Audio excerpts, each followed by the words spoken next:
Welcome to The Exam Room with your host, Dr. Rhiannon Winsor. In this podcast, we explore how value-based care is transforming healthcare for the better. From probing today's challenges to charting innovative breakthroughs, we're here to dissect what's shaping the future of patient-centered healthcare. In this episode of our CAHPS series, we're putting two survey giants head-to-head, CAHPS versus Press Ganey. Dr. Rhiannon Winsor is joined once again by Kimberly Gonzalez and Sam Reinhard to unpack the pros, cons, and common misconceptions about each tool.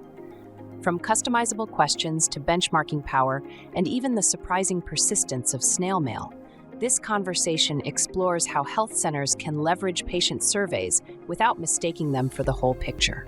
Are you using your survey tools to drive real change or just check boxes? Let's find out.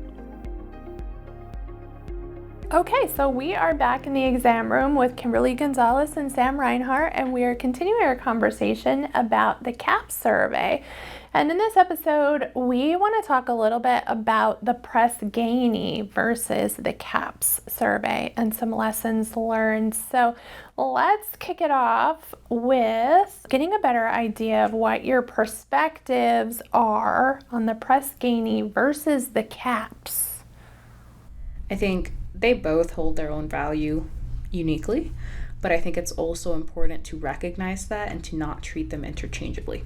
Because I think the CAHPS survey is a standardized questionnaire. It's typically administered federally by CMS, set for ACOs to send out, and so it comes from that lens of it's a very wide network-wide questionnaire versus the Press Ganey. I think with the Press Ganey, you have a lot more customizable questions that you can ask in there, and I think that also provides a different lens where you're looking at it from the health center perspective, and so you have it a little bit more zoomed in. I think they have similarities, but it's important not to treat them interchangeably. I would agree with all of that. So Press Ganey, you could administer CAHPS through Press Ganey if you wanted.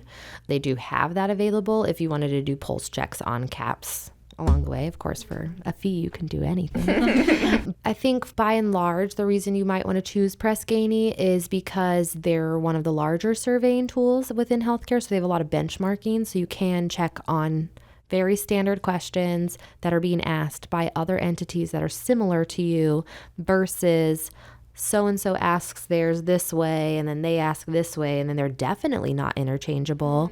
They put the research behind the way the questions are asked, and so they caution very heavily around you generating your own questions because you sometimes could be leading the patient a certain way in the way that you're asking the question, so they put a lot of research behind that.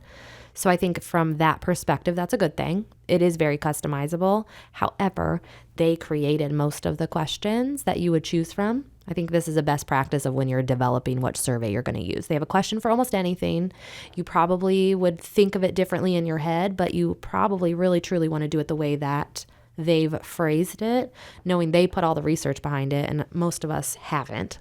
And then it is benchmarked against other like-for-like organizations. You can do it within the country, regionally, within just your exact healthcare space.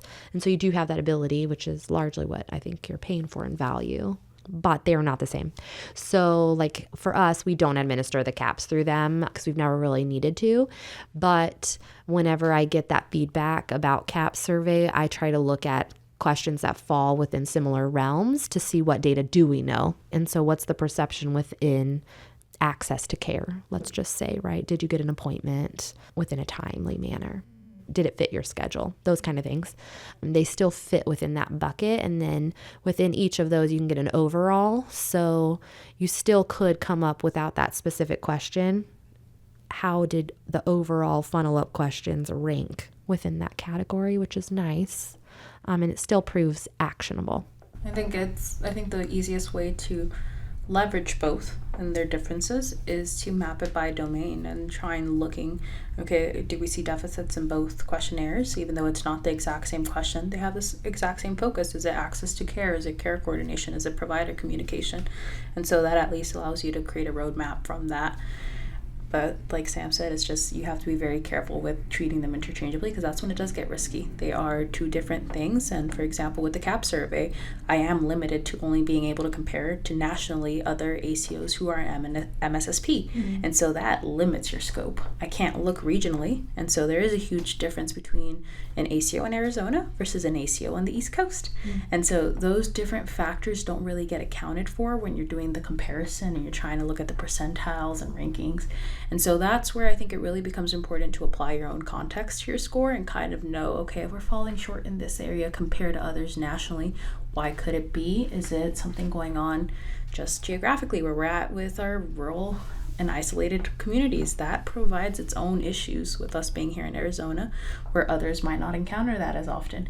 And so I think that's where it really becomes important to make sure, regardless of what survey it is and the comparison factor that you're looking at, what does that mean for me and where I'm at? And I think that's the opportunity that you get with those domains.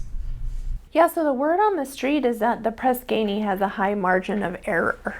I think honestly, a lot of patient surveys are that way. Like some, they'll be really good over here or really bad over here, or they just take it and it's like, strongly agree, strongly agree, strongly agree. Yep.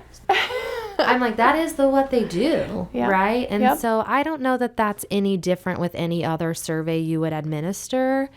I think you run that risk with all of them. Key question for somebody as an outsider. I mean, I have very limited familiarity with the Press Ganey, because we don't have to administer it as an ACO.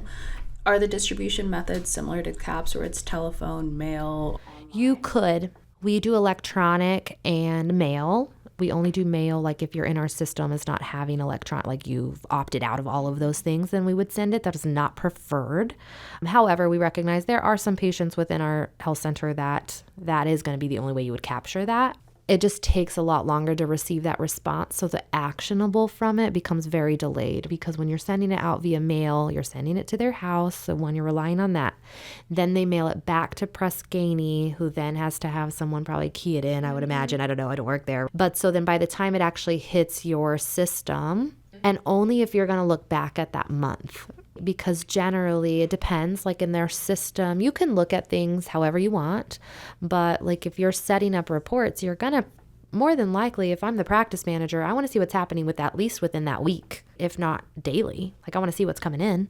You're going to see something that happened 2 months ago and it took you 2 months to get that feedback. It's really tough to change that for that patient, where if you had gotten it quicker, you literally could avoid a lot of things that maybe could have happened. The electronic version's obviously key, and so they do send an email and a text. And then you could pay for the phone version if you wanted.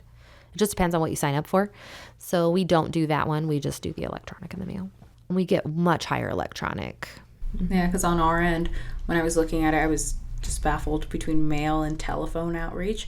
I didn't expect there to be so much snail mail return, because I was like, who really wants that? But I think when you think about, do you answer a phone call from someone you don't know? And then if you got that, you would immediately think that's spam. We all do. Yeah, and that's what shocked me, was the high response rate in mail. And I said, we don't always account for those who aren't digitally literate. And so having that second option really works. And then when I see the response rate, I'm like, wow, you almost always forget to account for that, preference.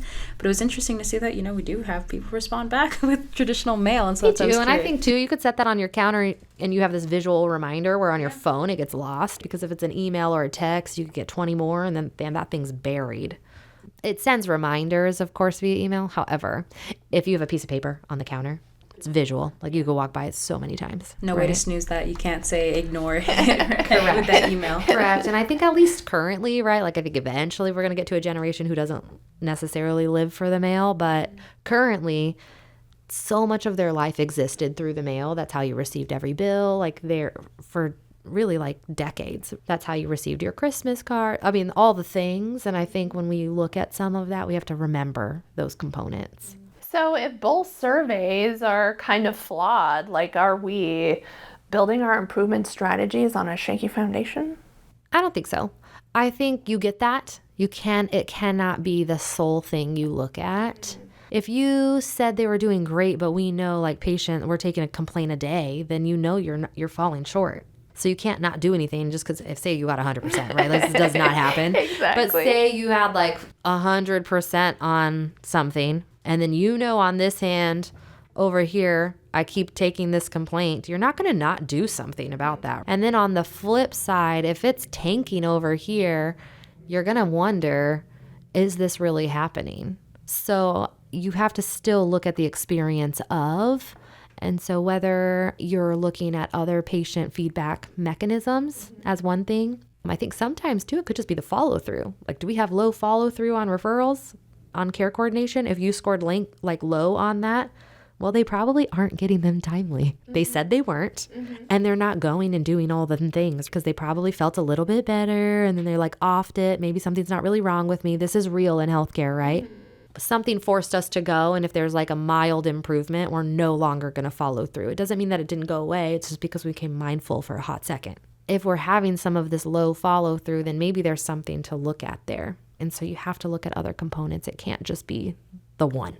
I think that stands true. Anytime I talk to my data team, it's always the data point is just a data point unless you add context to it and look at what the story is behind it.